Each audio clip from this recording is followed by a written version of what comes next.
Hello, hello. My name is Brandon Ivy. Normally I do Bitcoin news, call myself Bitcoin Brandon, but I'm going to do something different tonight. I'm going to talk about this topic because this article popped up on my desk today called Bitcoin's Relationship with the Mark of the Beast and Theories. The question is Bitcoin the mark of the beast? And the reason why it also caught my attention is because there's been more and more articles coming out about this company that is, I don't know if it's forcing their employees or voluntarily their employees are getting microchipped. And the microchip allows these employees to be able to run, open and unlock lock and unlock doors, use the bathroom, use the coffee machine, the fax machine, the copier, I guess, buy stuff in the cafeteria. And it raised major red flags. Major red flags. And rightfully so. But I want to tell a little bit of story. I was raised a Christian. I went to Double Rock Baptist Church in Compton, California. And I was in Sunday school, whether I liked it or not. My parents and my grandparents forced me to go. Else, one thing is that the Sunday school teachers did not like me. I was one of those kids that questioned everything. I remember being 3 years old, and I stood in front of the podium, and I recited the verse John 3:16 for the very first time at three and a half. For God so loved the world that he gave his only begotten Son, that whosoever believeth in him should not perish, but have everlasting life. John 3:16. I was a little kid. But in Sunday school, I questioned everything. And some of my favorite stories in the Bible were all wrapped around, Genesis and the flood, David and Goliath, Samson and Delilah, Solomon, Sodom and Gomorrah, the resurrection of Christ. Most favorite of all was the book of Revelations. And in Genesis, how can you have Adam and Eve as the first man and woman, yet the earth was roaming with other people? Where did the other people come from? I always questioned them on that, and the Sunday school teachers could never really answer that. I was like, what in the world is the Anunnaki? What about the fallen, angels? Were they aliens or what? Because throughout the Bible, if you can't understand something, then you when you don't know the science behind it, because there's always a lot of things in the Bible that, and the truth, the Bible stories are true, there's a scientific reason for a lot of stuff. So I questioned everything. But the one story, the one book that has always stood out to me was the book of Revelation. And the book of Revelation talks about the end times. It has predictions about how the world is going to end. It was first destroyed by water, the flood, and the second time it will be destroyed by fire. Now, in the Christian community, you've got Catholics, you've got Baptists, you've got different denominations within Baptists and the Protestants with Baptists and Mormons and Lutherans. And so they all have their different ways of practice, with the main belief that Jesus Christ is the Son of God. You've got the major religions of Judaism and Islam and Christianity, which is the Abrahamic religions, all coming from the same source. But they all have the belief of the end times. Christians believe that Jesus will come for a second time. Jews believe that Jesus hasn't come yet. But anyways, there's predictions about how the world is going to end. Will there be revelation before the 7 years trial or after? It doesn't matter at the end of the day. The Bible does say nobody will know the time and coming of our Lord Jesus Christ. Nobody. But that doesn't stop people from trying to predict. And over the course of human history, every time a new technology advances, it always brings up fears of we're in Revelations, we're in the end times. And back in the day, technology didn't change. It was only every 100 years. But as time flies, now technology, it was doubling every 50 years, then doubling every generation. We're at a point now, technology is doubling every 6 months to a year right now.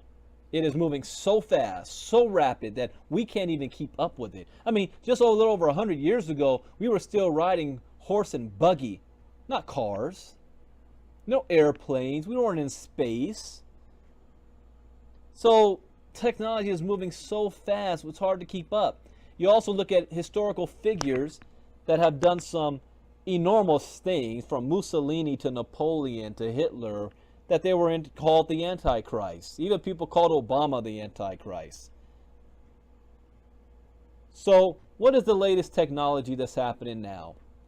Well, if I go back to the 80s, and I know I'm dating myself now, as a kid, we didn't have computers, we didn't have internet, there were no cell phones, there were no pagers, there were no technology like we have today.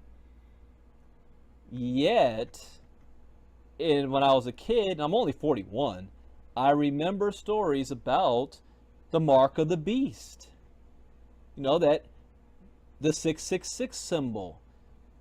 When the end times comes and the Antichrist is here and you have a one world government, United States is no longer the dominant force on the planet, which is hard for us Americans to swallow. Tough pill to swallow. They even thought at one time, when the Great Britain, when the sun never set on their kingdom, that was the end times, because one nation was dominating the planet. At one point they thought the Roman Empire, that was the end times. But let's talk about now, or the 80s. And I read a book or series, and I love the series, called the Left Behind series. And any book written by Hal Lindsey. And you might have seen the movies by Kirk Cameron. Left Behind. You're not going to be able to buy anything. You're not going to be able to get medical care. You're not going to be able to travel. You're not going to be able to do anything unless you take the mark of the beast. And that Christians will be persecuted if they refuse to take the mark of the beast. And then they talk about, in gruesome ways, beheadings, just straight out executed because you refuse to take the mark of the beast. And underground, that's read the book, the Left Behind series. So when new technology happens, people always think, we're one step closer. When the internet came out, even before that, I remember in the 80s they talked about this computer in France that was so sophisticated that it was collecting a database of all French citizens when they were thinking about bringing on the euro. And people were saying, you have a computer program collecting all of our information? Red flag, mark of the beast. It begins. Remember when the Terminator movies came out? Skynet, mark of the beast. But you fast forward to when the internet came, and the internet is able to connect the entire world. That was another step closer. One world government, mark of the beast. When the United Nations was formed, or let me think. I'm gonna go my history lesson. After World War II, the League of Nations, NATO. There was fears. One world government. Here we go. Every U.S. president, somebody's calling the Antichrist. One world government. The internet, the computer system, the entire world being connected, people started screaming, mark of the beast. But it's gotten real now. It has gotten real. Because in practical terms, we're not talking about people getting a tattoo of 666 on their forehead or on their hand. We're talking about technology is here today. And it's been here actually for the last 20 to 30 years. And it's also been in practice where you can chip somebody. And I remember back in the day I asked, well, if we know that the mark of the beast is going to be there, why will we voluntarily accept it? Because you're not going to be able to survive without it. There's going to be practical use for it. Fear and safety. You got a rash of child kidnappings. Well, we better chip our kids so that we know where they are 24/7. So if somebody's kidnapped, we can track them. Tracking our dogs already. Our cell phones already have chips on them where you can track wherever that cell phone goes. Why not take it a step further and track human beings now? But not just tracking them, because that's a nefarious term. We want to chip you so that we can put all of your medical data on this chip. See, you go back to World War I and World War II, the soldiers were writing their blood types on their boots and their helmets, so that if they got injured and they were incapacitated, they couldn't speak, the medical field doctors knew what blood they needed. Well, what if that soldier was chipped? And you just do one scan and their entire medical history pops up in front of you. We're already in a cashless society almost now. We just use credit cards. Where you want to buy something, you just stick that credit card in the machine and you're off with your purchase. You don't even have to pull money out of your pocket. Well, let's take it a step further. Why do I need to pull out my credit card when I can wave my hand and that chip's tied to my bank account and I can buy whatever I want? All of my history, my driver's license, my ID information is all on the chip. For practical purposes, doesn't that make sense? You know, people are always afraid of identity theft. Wouldn't it make sense and be easier that if all of my ID is on me, it can't be copied? Isn't that a valid practical use? That's how they're going to get you to get the chip. You're not going to be able to do anything without it. What is Bitcoin doing right now on the blockchain? For those of you who understand what the blockchain is, one big, huge computer. Can't be hacked, can't be manipulated. Connecting everybody around the world. Bitcoin as a currency, one world currency. So now you have all the pieces in place. You can have a one world government. You have a one world computer. You have a one world currency. One Bitcoin in China is worth one Bitcoin in the United States. One Bitcoin in South America is the same as one Bitcoin in Russia, in Canada, in Japan. One world currency. It's already at our footsteps. It's already being developed. Richard Branson and company is already, for the third year in a row, having a private, we call it the New Illuminati meeting on his Necker Island, private island, with other billionaires plotting out the future. But I do want to read this article, and then I'll get some more opinion on this. But look at this article here. Bitcoin's relationship with the mark of the beast theories. Over the past 8 years, Bitcoin has been involved in a few conspiracy theories. And even though they are highly improbable, they are pretty humorous, to say the least. I think it's even amazing that they've even taken this on as a subject. The New World Order and Bitcoin. Just recently, meaning yesterday, we reported on the Rothschild Investment Corporation. If you don't know who the Rothschilds are, they basically run the planet. They run all the banks. They run the money. Whoever controls the money controls the world. That's how it's always been. Not the presidents, not governments. Who runs the banks? So the Rothschild Investment Corporation purchasing Bitcoin shares, and how some people thought it was Lord Rothschild, the alleged owner of the world's largest fortune for 3 centuries. Since the end of time, and I'll say this too, because we're in the midst of the 4th Industrial Revolution. We look at the 3rd Industrial Revolution, Go and watch a series called The Men Who Built America. We're talking about J.P. Morgan, Carnegie, these guys, the pillars of America civilization before, everything got regulated. Watch that. The Fords, the Thomas Edisons, guys that were worth 200, 300 billion dollars in today's money. But anyway, since the end of time, humans have always liked to tell tall tales. Bitcoin itself is often considered a weird subject because an anonymous developer made the software, and this has led to many conspiracy-like discussions involving the digital currency. Some have said the protocol was created by the CIA or some underground government agency plotting to rule the world. Today we will discuss two tales that have often been tethered to Bitcoin by those who wear tinfoil hats, and after reading this, you may find yourself in a Faraday cage with your bug out bag waiting for the next EMP, so please proceed with caution. Now, I can already tell this guy is not a believer.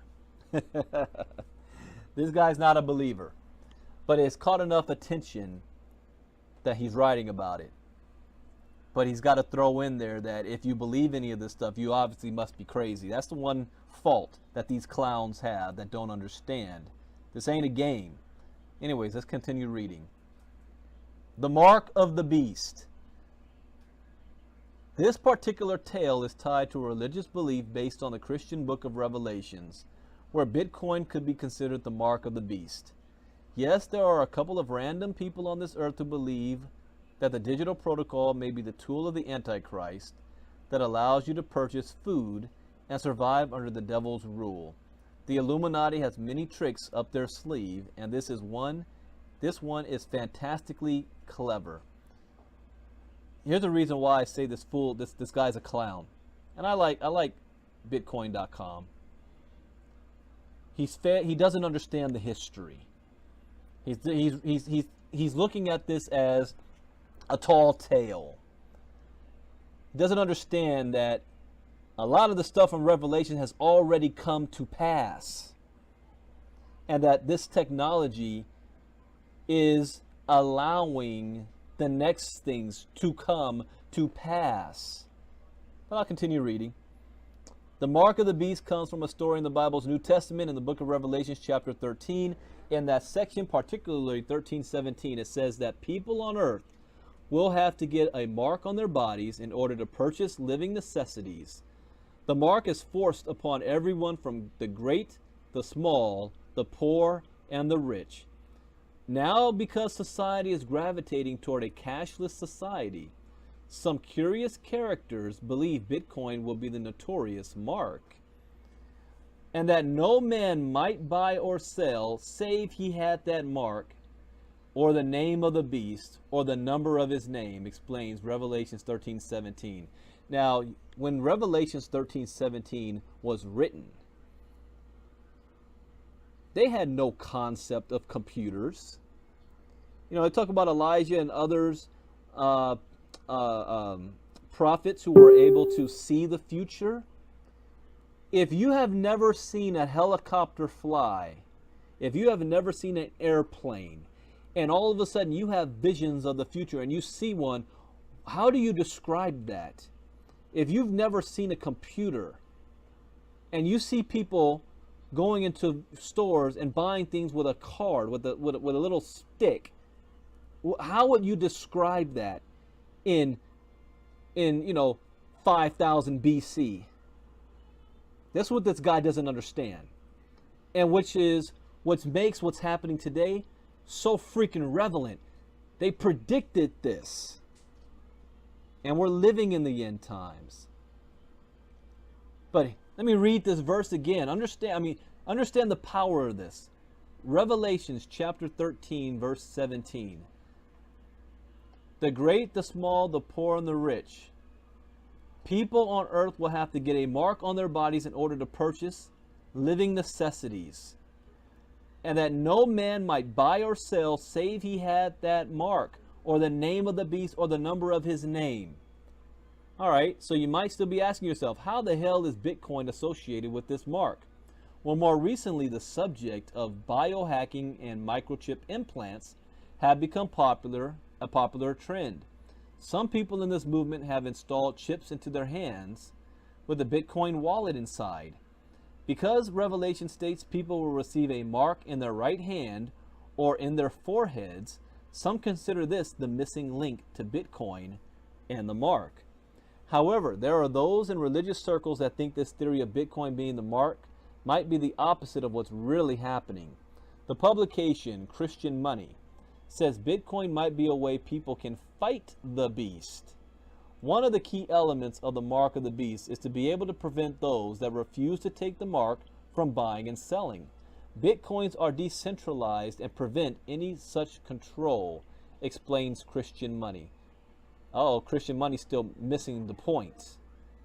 If you are in a cashless society and you're able to make all your purchases through Bitcoin, the purpose of decentralized is that you ain't got to work through the bank. But if you still want to buy something, you still got to use the freaking Bitcoin. You got to pull out your wallet one way or another. And where's your wallet going to be stored? What's the most convenient place to have it without it being stolen? On your body. The one world currency.